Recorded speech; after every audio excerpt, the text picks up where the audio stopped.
54 pa lang ka mga taripa sa mga modern PUJ, samtang 195 usab ka mga taripa sa mga taxi ang napagawa sa Land Transportation Franchising and Regulatory Board. Ani ang report. Nagtipon og sa Technical Division sa LTFRB7 ang mga request gikan sa nagkalain-laing mga PUJ o PUB aron mahatagan og bag-ong taripa o fare matrix. Matod ni Roberto Jingjing Zamora Jr., Financial Analyst sa Technical Division, nga 54 pa lang kataripa ang ilang nahatag alang sa mga modern PUJ. Samtang laing 195 usab ka mga taripa ang nahatag alang sa mga taxi. Sa modern PUJ, tag 14 pesos na ang minimum fare samtang 45 pesos usab sa taxi.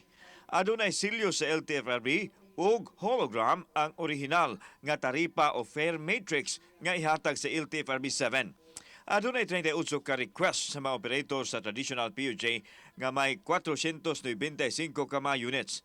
Samtang adunay 18 ka mga request usab sa mga taxi operators aron mahatagan og taripa ang ilang 1,156 ka mga units. Fleet man gud sila sir, fleet. So gamay ra ilang request pero dinaghan tag nay franchise nay operator nga tag 200 ka buksod. Pipila ka mga liaison officers sa mga korporasyon nagpaabot usab hangtod karong hapon nga marilisa na ang gipangayo nilang taripa. Usa ang kooperatiba nga nagbase sa dakbayan sa Lapu-Lapu nga dunay modern PUJ o mga traditional PUJ usab. Ang gikuha is 127. 127? Oo. Mao na ni tanan? Napasa mo ang kaubanan mga traditional food. Samtang laing liaison officer nga nagpaabot hangtod karong hapon nga mahatag na ang taripa alang sa 54 nila ka mga units sa modern PUJ nga adunay ruta sa nagkalain-laing dapit sa dakbayan sa Sugbo. 54 54 54? units. Sa mga Modern jeep. modern jeep? Sa na, tipo na siya sa ako sa may maruta na? Banawa, panagdait, City Hall, IT Park.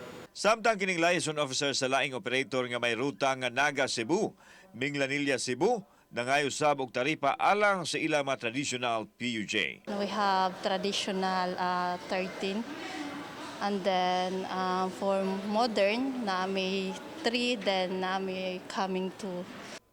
Kauban si Clover Lumayag, ako si Alan Domingo. Balitang Bisdak.